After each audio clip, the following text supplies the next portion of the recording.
하나님의 말씀 같이 보도록 합니다.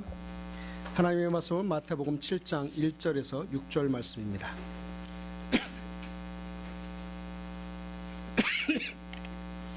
마태복음 7장 1절에서 6절 말씀. 1절은 남자분들이, 2절은 여자분들이서 각각 교독하도록 합니다. 1절 같이 읽습니다. 시작. 비판을 받지 아니하려거든 비판하지 말라.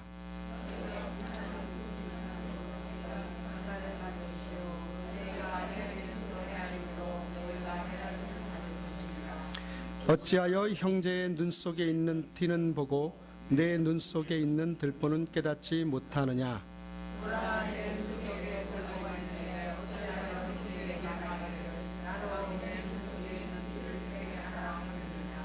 의식하는 자여, 먼저 내 눈 속에서 들보를 빼어라.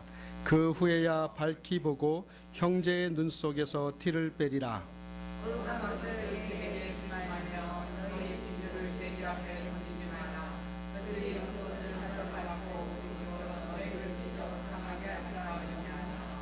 아멘. 예, 산상수훈 시리즈, 특별히 천국 시민 헌장 시리즈 11번째 시간입니다. 오늘은 내 눈의 티, 내 눈의 들보라고 하는 제목으로 함께 은혜를 나누는 귀한 시간 되었으면 좋겠습니다. 우리는 지난 주일까지 우리가 하나님 앞에 참된 신앙을 갖는 데 있어서 방해가 되는 요소 3가지가 있다고 말씀을 드렸습니다. 첫 번째는 우리가 온전한 신앙을 갖기 위해서 방해되는 것, 첫 번째는 물질이라고 제가 말씀을 드렸죠. 그리고 두 번째는 염려라고 말씀을 드렸습니다. 그리고 오늘 마지막 3번째, 우리가 하나님 앞에 참된 신앙을 갖기 위해서 넘어서야 될 방해가 되는 요소, 비판이라고 하는 요소를 우리 시간 같이 나눌 수 있었으면 좋겠습니다. 그래서 이 3가지의 문제를 뛰어넘어서서 하나님께서 원하시는 천국 백성으로 살아가는 우리 한마음 공동체 되기를 주의 이름으로 축원합니다. 어떤 한 분이 있었어요. 이제 교회에 나오기 시작하면서 은혜를 받고 하나님께서 구원해 주신 그 은혜가 너무 커서 너무나 사모돼서 새벽 기도에 나가기 시작합니다. 그 새벽 기도회가 얼마나 좋은지, 처음에는 그 신선한 공기를, 새벽 공기를 마시며 그 하루를 하나님께 기도함으로 시작한다는 사실에 감격에 젖어서 눈물 흘리고 매일매일 새벽 기도를 꾸준하게 나갑니다.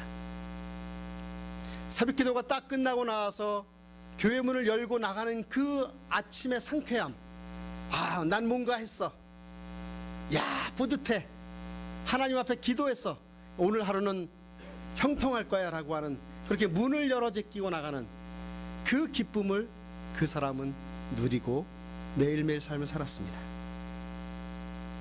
행여 늦잠이라도 자서 새벽 기도를 빠지게 되면 하루 종일 뭔가 찝찝하고 씁쓸해하고, 내가 왜 게을러갖고 이렇게 나가지 못했을까 라고 하는 반성과 후회와 자기 자신에 대해서 비판을 가합니다. 내가 왜 그랬을까? 그러면서 하루하루 새벽 기도를 이제 주 앞에 나아가면서 이제 신앙생활을 합니다. 그런데 이것이 끝까지 가면 좋은데, 이제 하루하루 지나면서 이제 슬슬 다른 사람들에게 눈을 돌리기 시작합니다. 자기보다 먼저 교회 나온 사람들이 새벽 기도를 나오질 않는 거예요. 그래서 자기는 너무 좋은데 왜 이 새벽 기도를 나오지 않을까? 그러면서 떠올립니다. 김 집사님 왜 안 나오셨을까? 박 집사님 왜 안 나오셨지? 하고 슬슬 그런 것들을 생각하며 그 사람들이 새벽 기도 나오지 못하는 것에 대해서 이제 불평하고 비판을 하기 시작합니다. 집사님의 빈자리, 권사님의 빈자리, 장로님의 빈자리가 눈에 들어옵니다. 그러면서 새벽 기도도 하지 않는 집사님, 새벽 기도도 하지 않는 권사님, 새벽 기도도 하지 않는 장로님들에 대한 존경심이 없어집니다. 심지어는 새벽 기도를 하지 않는 그 사람들은 올바른 신앙인이 아니라고 그 나름대로 판단을 하고 그것을 자기만 갖고 있는 것이 아니라 다른 사람들에게 비판을 합니다. 김 집사님, 그분은 참 신앙인이 아닙니다. 왜? 새벽 기도 나오지 않습니다 하고 비판을 가하기 시작해요. 여러분, 이 사람에게 있어서 신앙생활을 잘해보고자 하나님의 은혜를 받고자 시작한 새벽 기도가 그 자신의 신앙생활을 더 성장시키는 데 사용되지 않고 이제 결과적으로 다른 사람을 심판대에 놓고 비판을 하는 그 비판으로 발전해 갑니다. 결국 그 사람은 그 비판에 비판을 가하다 보니까 신앙생활이 올바로 할 수가 없어서 그 교회를 떠나고 말게 되는 그런 결과까지 주어지게 됩니다. 사랑하는 여러분, 오늘 본문에 또 우리가 살펴보고 있는 이 산상수훈의 말씀의 주체자이신 예수님께서는 오늘 이 본문을 말씀하실 때 분명히 그 당시의 바리새인들과 서기관들과 종교적 지도자들의 위치에 있었던 그 사람들에 대한 외식적인 신앙생활을 두고 하신 말씀이 분명합니다. 하나님을 누구보다도 잘 믿는다고 생각했던 그들이 이제 다른 사람의 믿음이 자기와 같지 못함으로 인해서 비판을 하기 시작합니다. 무시하는 독선적인 태도를 갖게 됩니다. 그리고 자기의 의의를 드러내면서 나만큼 하지 못하면 그리스도인이 아니다, 하나님을 믿는 사람이 아니다라고 자기의 의의를 주장하기 시작하는 그 상황 속에서 주님께서 이 말씀을 하고 계신 겁니다. 남을 비판하고 정죄한다는 것은 바꾸어 말하면 내가 옳다고 하는 거예요. 나 자신이 의롭다고 하는 겁니다. 이렇게 나 자신이 의롭다고 생각하는 이 사람은 자기가 죄인이거나 또는 잘못했다라고 하는 말을 절대 하지 않고 그 대신에 다른 사람의 허점이나 실수를 꼬집고 비판합니다. 또 비판을 자기가 받지 않으려 하기 때문에 끊임없이 자기를 보호하고 변명합니다. 그렇다면 비판이 다 나쁜 걸까요? 그렇진 않다고 생각해요. 불의를 보고도 못 본 채 하거나 잘못을 덮어주라는 뜻은 결코 아닙니다. 예수님은 한 번도 그 불의와 죄를 용납하신 적이 없습니다. 그러나 죄인은 용서하셨어요. 용납하셨습니다. 창녀와 세리와 죄인들과 함께 식사를 하셨고 그러한 삶을 살고 있는 그들을 비판하시진 않으셨습니다. 오히려 그들을 위로하고 격려하고 특별히 그들의 삶 속에서 죄에서 떠날 수 있도록 그들을 도와주셨습니다. 그러므로 좋은 비판은 다른 사람을 격려하고 도와주고 살려줄 수 있지만 무자비하고 독선적인 비판은 다른 사람들을 죽이고 파괴시키는 그러한 독침과 같은 역할을 할 수밖에 없습니다. 그래서 오늘은요, 본문에서 보여주시는 이 비판에 대한 교훈을 함께 좀 살펴보기를 원합니다. 첫 번째, 주님께서 주시는 교훈 첫 번째는 뭐냐면 비판하지 마라. 한번 따라서 해봅시다. 비판하지 마라. 우리 옆에 분들에게 합시다. 비판하지 마세요.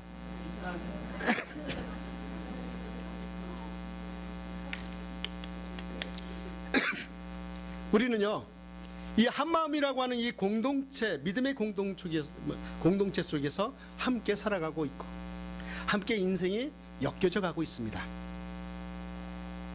그리고 이 한마음 공동체를 통해서 참으로 여러 종류의 사람들을 만나며 생활하고 있습니다. 참 여러 종류예요. 가지각색이에요.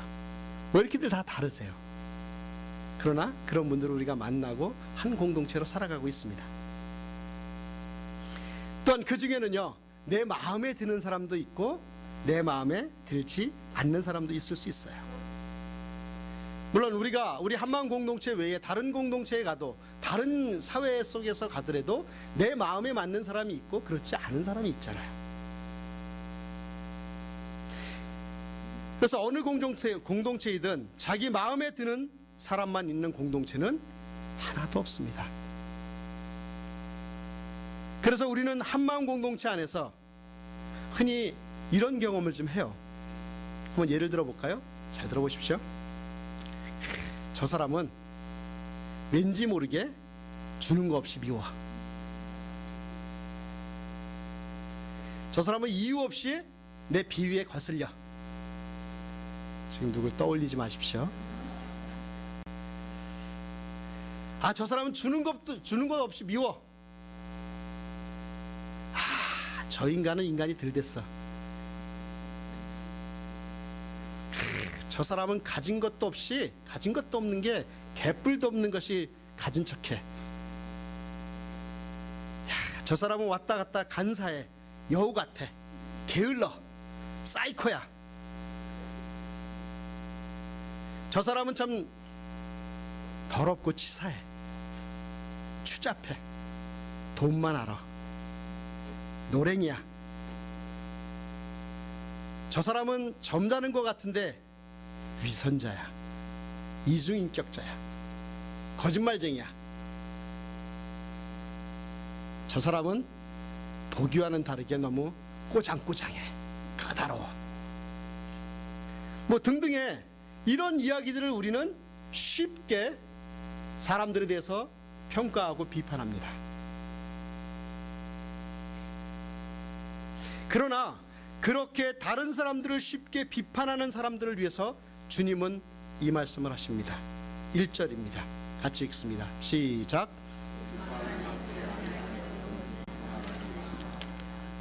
예. 여기에 사용된 이 비판이라고 하는 말은요, 헬라어 원어의 뜻이 뭐냐면 정죄하다, 심판하다, 더 나아가서는 저주하다, 또는 악한 의도를 가진 비방, 또 합당치 못한 비난이라고 하는 의미가 있습니다. 잘못된 비판은 더 깊게 나가서 그 사람을 저주하는 것과 똑같습니다.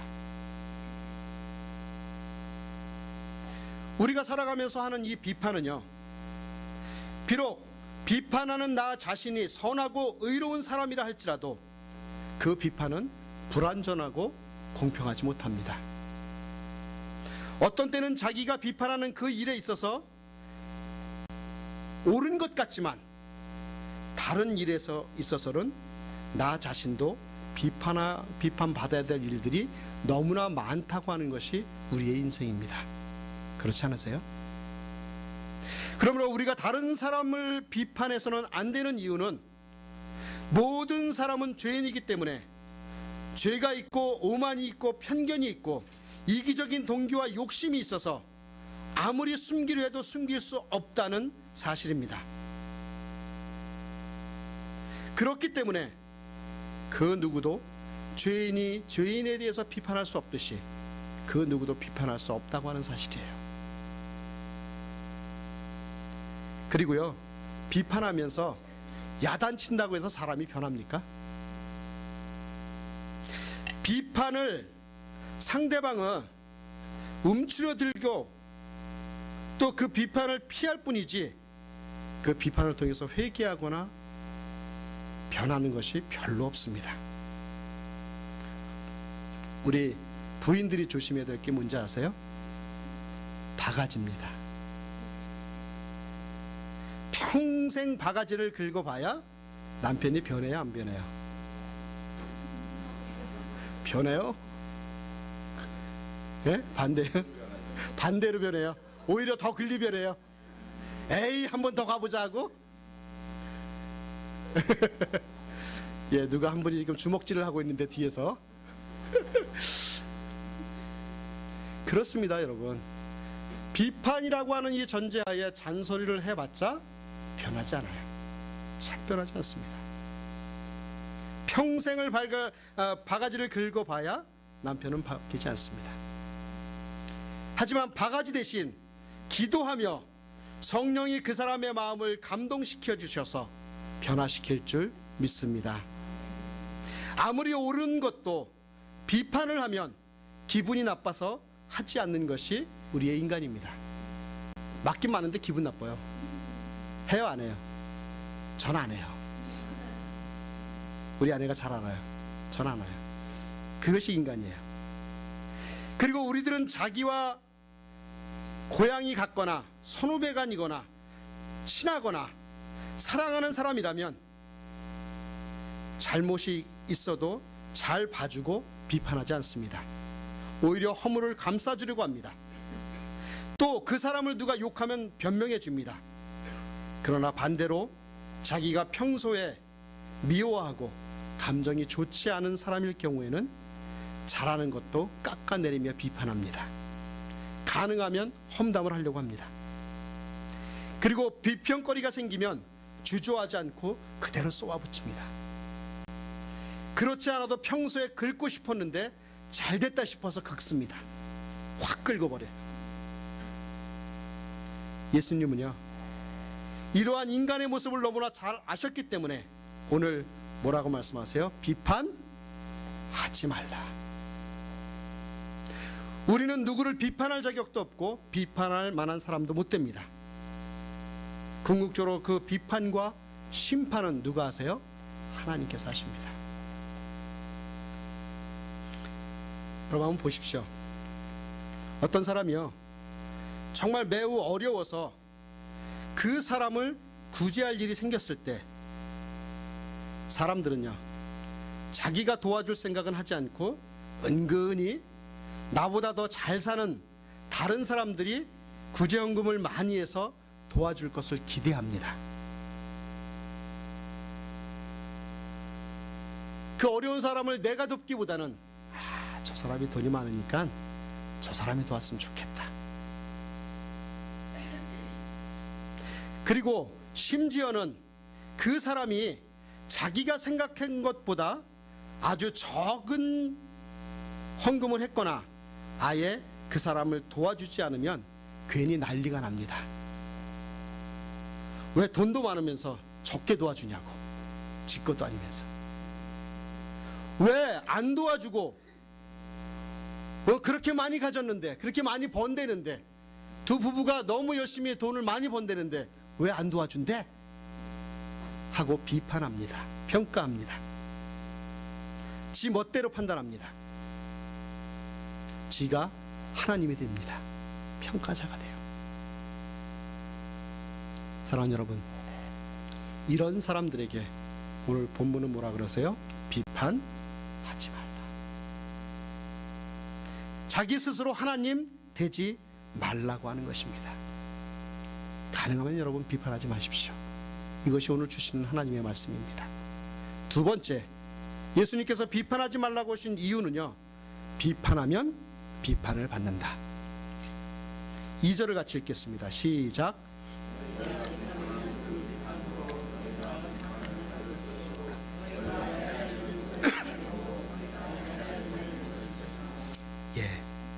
이 말씀은 어떤 사람을 비판할 때 사용했던 그 비판이 그대로 내가 그 비판의 대상이 되어서 그 비판을 받게 된다는 뜻입니다. 그래서 비판은 비판을 낳고 그 비판은 또 비판을 낳습니다. 내가 비판을 하면 나의 비판을 들은 그 사람이 또 나에 대해서 비판하게 됩니다. 그래서 그 비판은 결국 나에게 돌아오게 돼 있어요. 여기서 중요한 단어는 헤아림이라고 하는 단어인데요, 그 헤아림이라고 하는 단어의 뜻은 뭐냐면 잣대, 기준이라고 하는 의미가 있습니다. 사람들은 누구나 다른 사람을 비판하고 평가하는 자기 나름대로의 기준이 있어요. 그렇죠? 여러분들 중에 우리 목사님은 잘생겼어 라고 했을 때 그 기준이 있죠. 이 비웃음은 뭔지 모르겠지만, 또 다른 사람들이 저 사람은 착한 사람이야 라고 할 때 그 착하다라고 하는 기준, 잣대가 나한테 있지 않아요? 그렇죠? 그런데 그러한 기준이 다른 사람들뿐만이 아니라 나를 비판하는 기준으로도 사용되어야 될 줄 믿습니다. 그런데요, 그렇지 못한 게 우리 인생사예요. 제가 워싱턴에서 사역할 때 참 모범이 되는 집사님 네 분이 있었어요. 안수 집사님이신데 제가 이렇게 봐도 야, 저 사람은 참 예수 믿는 사람 같아. 참 집사님 직분 잘 받으신 분이야 라고 이렇게 생각이 들 정도로 삶을 참 열심히 살았습니다. 교회 사역에 열심히 했고요. 가정 아니면 새벽기도 나오면서부터 새벽기도 나오죠. 직장 가죠. 직장 끝나고 다시 교회 오죠. 그리고 교회 일 하다가 집에 돌아가죠.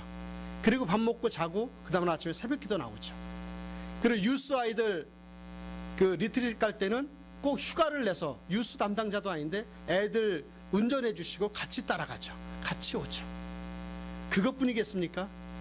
모든 그 교회, 그분이 이런 그 컴퓨터 쪽에 일을 하셨던 분인데 그 일들이 하면 교회 모든 일들을 다 본인이 알아서 합니다. 얼마나 열심인지 몰라요. 최선을 다하는 모습이 좋습니다. 그런데 그분에게서 아주 심각한 문제가 하나가 발견이 되더라고요. 그것은 뭐냐면 이분은 매사에 다른 사람들을 보는 데 있어서 자기 기준에 도달하지 못하면 이 사람은 그리스도인이 아닌 것으로 취급을 합니다. 그래서 저한테 와서 얘기합니다. 목사님, 김 집사는 집사도 아닙니다. 왜요? 저는 지금 이렇게 하고 있는데 저분은 반도 못하고 있어요. 그리고 연말이 되어가지고 이제 새로운 집사를 뽑는데 자기 자신이 집사의 기준이라고 그동안 떠들고 다녔던 그 모든 부분들을 집사를 선택하는 데 있어서 조건으로 넣어야 된다고 얘기를 하더라고요. 그런데 여러분 잘 기억하십시오. 사람의 삶이라고 하는 게 항상 그렇게 헌신적이지 않은 게 아니잖아요. 그렇죠? 나도 실수할 수 있어요. 그렇죠? 여러분들도 실수할 수 있고 잘못할 수 있잖아요. 어떻게 사람이 완벽합니까? 모든 의의를 다 드러낼 수 있겠어요. 그래서 이분이 한 해에는 삶이 어려웠던지 그 부분들에 대해서 제대로 하질 못했어요. 집사 선출 그 평가하는 그 사정하는 그 시간이 됐습니다. 이분이 떨어졌을까요? 붙었을까요? 떨어졌습니다. 왜요? 어떤 기준에? 자기가 올려놨던 그 기준에 의해서 자기가 떨어져 버렸어요. 그래서 그것에 시험이 들고 또 목사님과의 관계 여러 가지 문제 때문에 어려워서 교회를 결과적으로 떠나게 되는 그런 것들을 제가 보았던 경험이 있습니다. 결국 자기 기준으로 세워놨던 그 기준이 올무가 되어서 믿음의 공동체를 떠나는 그런 결과가 주어졌던 것입니다. 여러분, 제가 왜 이 말씀을 드릴까요? 그것은 결코 나 자신이 다른 사람들보다 낫지 않다는 거예요. 내 안에도 여전히 비판을 받을 요소가 내재돼 있다고 하는 것입니다. 내가 판단하고 내가 비판하는 그 기준이 결코 나는 그것에서 자유롭지 않다는 얘기죠. 그래서 내가 다른 사람들을 비판하면 그 비판의 기준으로 나도 비판을 받는다고 하는 사실을 꼭 기억하셨으면 좋겠습니다. 사도 바울이 로마서 2장 1절에 이렇게 이야기합니다. 같이 읽겠습니다. 시작.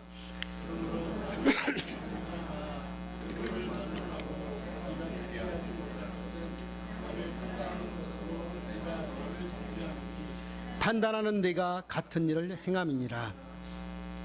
평소에 거짓말을 습관적으로 잘하는 사람은 다른 사람이 거짓말하려고 하면 제일 먼저 눈치챕니다. 평소에 거짓말 해봤던 사람이요, 저 사람이 거짓말 하는지 안 하는지 금방 제일 먼저 눈치채요. 평소에 도둑질을 잘하는 사람은요, 다른 사람들이 움직이는 것만 보면 저 사람이 도둑질할 건지 아닌지를 판단을 합니다.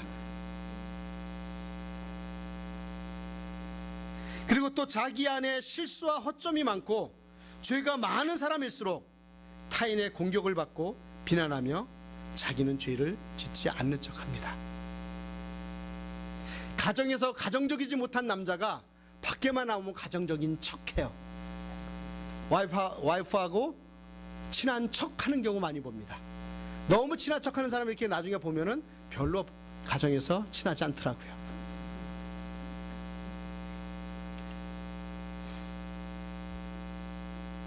그러나 여러분, 비판받을 일이 없는 사람은요, 그들의 삶을 보면 언제나 용서하고 관용하고 상대방의 실수와 허점에 대해서 참 이해의 폭이 넓습니다. 깊습니다. 그리고 언제나 사람을 위로하고 격려하고 축복합니다. 그러므로 우리가 비판하려는 마음이 문득문득 들 때마다 우리가 꼭 기억해야 될 것은 내가 하는 그 비판으로 나도 하나님께 비판받을 수 있다고 하는 사실을 꼭 기억하시는 저와 여러분들이 되었으면 좋겠습니다. 마지막으로 세 번째, 비판하지 말아야 될 세 번째 이유가 있습니다. 같이 읽습니다. 시작. 비판하면 내 눈 속에 들보를 보지 못한다. 3절을 같이 읽겠습니다. 시작. 어찌하여 형제의 눈 속에 있는 티는 보고 내 눈 속에 있는 들보는 깨닫지 못하느냐. 여기에서 티라고 하는 원어를 보면은요, 톱밥 아시죠? 톱밥에 아주 작은 한 알갱이라고 하는 뜻이 있습니다. 여러분들 겨를 아시는 분이 있는지 모르겠는데 그 겨 한 조각이라는 뜻이 있어요. 그 티라고 하는 것은 아주 작은 입자죠. 여기서 들보라고 하는 것은 뭐냐면, 석가래 아세요? 집 지을 때 통나무로 보통 하죠. 석가래. 그래서 석가래는 그 통나무를 의미합니다. 그래서 집을 받치고 있는 가장 중심이 되는 기둥을 이야기합니다. 그래서 이 들보라고 하는 뜻은 떠받치다, 지탱하다, 붙잡다라고 하는 그런 의미가 있습니다. 그러므로 이 말씀을 이해할 때에 내가 형제의 눈에서 조그만 티는 보는데 겨와 같은, 톱밥과 같은 아주 자그마한 티는 내가 발견을 하는데 내 눈 속에 있는 통나무는 보지 못한다는 얘기예요. 상상이 되세요? 이상하게 남들의 눈 속에 있는 티는 보여요. 그 톱밥과 같은 조그만 입자는 보여요. 잘못이 보여요. 근데 내 눈 속에 있는 통나무는 보이지 않는다는 얘기예요. 우리는 다른 사람을 열심히 관찰하지만, 다른 사람의 잘못에 대해서 열심히 찾아보지만 내 자신에 대해서는 눈뜬 소경이라고 하는 사실이죠. 인간은 자신에 대해서 가장 무지하되 자기의 죄와 허물에 대해서는 더욱 무지합니다. 그러므로 여러분, 우리가 상대방의 눈 속에 있는 티를 보기 전에 내 내면을 좀 들여다보십시오. 남편에게 잔소리하기 전에, 아내에게 잔소리하기 전에, 지적하고 비판하기 전에, 그 눈에 있는 티를 보기 전에 내 눈 속에 있는 통나무를, 들보를 볼 수 있는 저와 여러분들이 되었으면 좋겠습니다. 그러므로 자신이 얼마나 추하고 유치하고 오만하고 거드림을 피우는지, 얼마나 거짓말을 많이 하는지, 얼마나 교만하고 뻔뻔한지, 이 자신을 먼저 나의 들보를 볼 수 있는 저와 여러분들이 되었으면 좋겠습니다. 정말 냄새나는 시궁창과 같은 그 더러운 죄와 냄새나는 것들을 더 이상 내 눈 속에 넣어놓지 말고 과감하게 빼놓으라고 오늘 말씀은 이야기하고 있습니다. 오늘 4절 5절을 연속해서 보면 이렇습니다. 보라, 내 눈 속에 들보가 있는데 어찌하여 형제에게 말하기를 나로 내 눈 속에 있는 티를 빼라 하라 하겠느냐. 외식하는 자여, 먼저 내 눈 속에서 들보를 빼어라. 그 후에야 밝히 보고 형제의 눈 속에서 티를 빼리라. 여러분, 살다 보면 실제로 우리 눈에 티가 들어갈 수 있잖아요. 그러면 그 티를 가지고 있는 것도 아픈데 고통스러운데 이 티를 뽑아내려면 얼마나 큰 고통입니까? 어떤 데 호 불기도 하고 눈을 뒤집어서 이렇게 막 닦아내기도 하고 입으로 불거나 깨끗한 솜으로 닦아내야 합니다. 이렇듯 다른 사람의 잘못을, 다른 사람의 티를 고쳐준다는 것이 그만큼 어렵다고 하는 것이에요. 나의 비판으로 상대방이 절대로 회개하지 않습니다. 감정만 쌓일 뿐입니다. 그래서 성경 말씀대로 그 사람의 티를 생각하지 말고 먼저 나의 들보를 빼내야 될 줄 믿습니다. 들보는 어때요? 기둥 같으니까 쉽고 잘 보이잖아요. 잘 빼낼 수 있잖아요. 제거하기 쉽습니다. 그래서 우리 안에 있는 그러한 들보를 제거하면, 다시 말해서 우리 자신의 죄를 깨닫고 회개하고 변화되면, 내 들보를 빼내는 모습을 본 티가 있어서 고생하던 나의 아내가, 나의 형제가, 친구가 변화된 내 모습을 보고 감격하여 울다가 그 눈물을 통해서 본인의 눈 속의 티가 눈물에 섞여 자연히 빠져나오지 않겠습니까? 문제는 나입니다. 나 자신입니다. 내가 먼저 내 눈 속에 있는 비판이라고 하는 들보를 빼내어 놓으면 상대방이 변하게 될 줄 믿습니다. 근데 한 가지 우리가 풀어야 될 수수께끼가 있어요. 6절입니다. 같이 읽겠습니다. 시작. 거룩한 것을 개에게 주지 말며 너희 진주를 돼지 앞에 던지지 말라. 그들이 그것을 발로 밟고 돌이켜 너희를 찢어 상하게 할까 염려하라.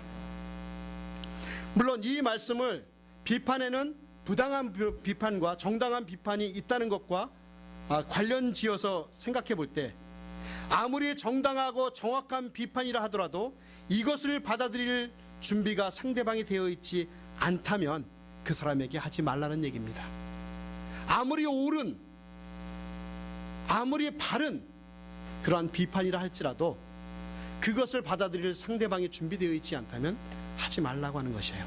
만약에 그것을 비판을 했다면 개에게, 돼지에게 진주를 던지는 것과 똑같다는 얘기입니다.